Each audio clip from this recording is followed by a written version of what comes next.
कौन है राजेश्वर सिंह जो लखनऊ के सरोजनी नगर सीट से चुनावी जंग में कूद पड़े हैं, जिन्हें कैबिनेट मंत्री स्वाति सिंह का टिकट काटकर बनाया गया है प्रत्याशी, जबकि इससे पहले गाजियाबाद के साहिबाबाद सीट से उड़ी थी चर्चा इनके प्रत्याशी बनाए जाने की। लेकिन वहां के निवर्तमान विधायक सुनील शर्मा को फिर से टिकट मिल जाने पर लखनऊ के सरोजनी नगर सीट से उतारने का भाजपा हाईकमान ने लिया है फैसला।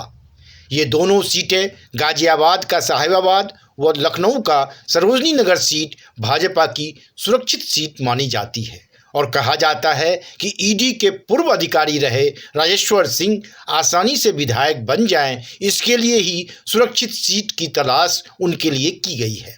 यहाँ यह भी सवाल उठता है कि भाजपा के लिए यह पूर्व अधिकारी इतना महत्वपूर्ण कैसे हो गया। तो आइए जानते हैं उनके अब तक के सफ़र के बारे में। जैसे रिटायरमेंट से पहले अपने नौकरी के दौरान उन्होंने ऐसा क्या किया जो बीजेपी के लिए ये चहेते अधिकारी हो गए हैं। क्या तीर मारा है जो भाजपा ने उन्हें अपने मंत्री का टिकट काटकर प्रत्याशी बना दिया। तो आइए एक नज़र डालते हैं राजेश्वर सिंह के नौकरी के दौरान के कार्यकाल पर।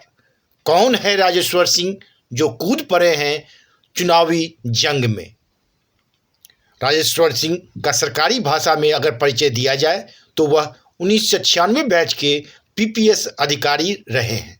उन्होंने 10 साल उत्तर प्रदेश पुलिस और 14 साल प्रवर्तन निदेशालय ईडी में सेवा दी है। हालांकि इस सरकारी भाषा के इतर उनका यह परिचय भी है कि लखनऊ में डिप्टी एसपी के रूप में तैनाती के दौरान उन्हें इनकाउंटर स्पेशलिस्ट माना जाता था। वर्ष 2009 में राजेश्वर सिंह प्रतिनियुक्ति यानी डेपुटेशन पर ईडी में चले गए थे। वहां भी उन्होंने कई महत्वपूर्ण केस सॉल्व किए। राजेश्वर सिंह के नाम 13 इनकाउंटर हैं, जिसके जरिए वह खूंखार और कट्टर अपराधियों को कटघरे तक पहुंचाने में सफल हुए। यूपी पुलिस ज्वाइन करने के 14 महीने में ही उन्होंने अपनी एक अलग पहचान बना ली थी।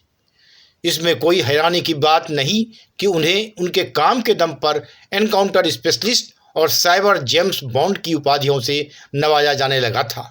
संयुक्त प्रगतिशील गठबंधन यूपीए और कांग्रेस को मुश्किल में डालने वाले प्रवर्तन निदेशालय ईडी के संयुक्त निदेशक रहे राजेश्वर सिंह यूपी के सुल्तानपुर जिले के पखरौली के मूल निवासी हैं। उन्होंने Indian school of mines Dhanbad से इंजीनियरिंग में ग्रेजुएट। राजेश्वर सिंह ने लॉ और ह्यूमन राइट्स में भी डिग्री ली है। 1996 बैच के पीपीएस अधिकारी हैं ये। वर्ष 2009 में राजेश्वर सिंह प्रतिनियुक्ति पर ईडी में चले गए थे। वहाँ भी उन्होंने कई महत्वपूर्ण केस सॉल्व किए हैं। सहारा प्रमुख को भिजवाया था जेल, चिदम्बरम को भी पिलाया था पानी। राजेश्वर सिंह वही हैं जिन्होंने सहारा प्रमुख सुब्रत राय को हाउसिंग फाइनेंस के नाम पर लोगों से गैरकानूनी तरीके से 24,000 करोड़ लेने के आरोप में जेल भिजवा दिया था। वहीं एयरसेल मैक्सिस डील को हरी झंडी देने के लिए तब के वित्त मंत्री पी चिदम्बरम को पानी पिला दिया था। इनके अलावा बतौर ED officer Rajeshwar Singh 2G spectrum घोटाले, कोयला घोटाले, कॉमनवेल्थ गेम्स स्कैम जैसे केस की जांच में शामिल रहे हैं। उन्होंने 6 महीने पहले प्रवर्तन निदेशालय से वीआरएस देने का अनुरोध किया था। वीआरएस के लिए आवेदन के वक्त राजेश्वर सिंह ईडी लखनऊ जोन के संयुक्त निदेशक के रूप में कार्य कर रहे थे। उनकी गिनती सुपर कॉप में होती है। इनके एक भाई और एक बहन इनकम टैक्स कमिश्नर हैं।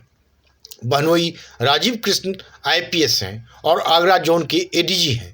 इनके दूसरे बहनोई वाईपी सिंह भी आईपीएस थे और उन्होंने भी वीआरएस ले लिया था।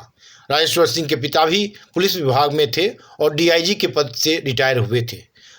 राजेश्वर सिंह की पत्नी लक्ष्मी सिंह भी आईपीएस अधिकारी हैं और इस समय लखनऊ रेंज की आईजी हैं। राजेश्वर सिंह माइनिंग इंजीनियरिंग में बीटेक हैं, लेकिन इंजीनियरिंग की पढ़ाई के बाद वे पुलिस सेवा में आ गए। कॉमनवेल्थ और अगस्ता वेस्टलैंड घोटाले की जांच की इन्होंने और कांग्रेस की यूपीए सरकार में वर्ष 2010 से 2018 तक हुए कॉमनवेल्थ गेम्स में हुए घोटाले और कोल डिपो के आवंटन में हुई अनियमितता की जांच भी इनके द्वारा की गई। साथ ही अगस्ता वेस्टलैंड हेलीकॉप्टर डील में भी जो अनियमितता के मामले आए सामने, उसमें तत्कालीन केंद्रीय वित्त मंत्री पी चिदम्बरम और उनके बेटे कीर्ति चिदम्बरम का नाम शामिल होने का मामला सामने आया था, उसमें भी इनके द्वारा कार्रवाई की गई। इसके अलावा मुख्यमंत्री रहे ओम प्रकाश चौटाला, मधु कोड़ा और जगन मोहन रेड्डी के खिलाफ चल रही जांच का भी यह हिस्सा रहे। अपने एक लंबे समय की प्रवर्तन निदेशालय ईडी लखनऊ में तैनाती के बाद भी राजेश्वर सिंह की सेवा में अभी 12 साल शेष थे। सरकार ने वर्ष 2018 में इनके खिलाफ एक जांच की शुरुआत की, लेकिन जांच में इनके खिलाफ कुछ भी नहीं मिला। ब्यूरो रिपोर्ट, वन डे मैट्रम्स।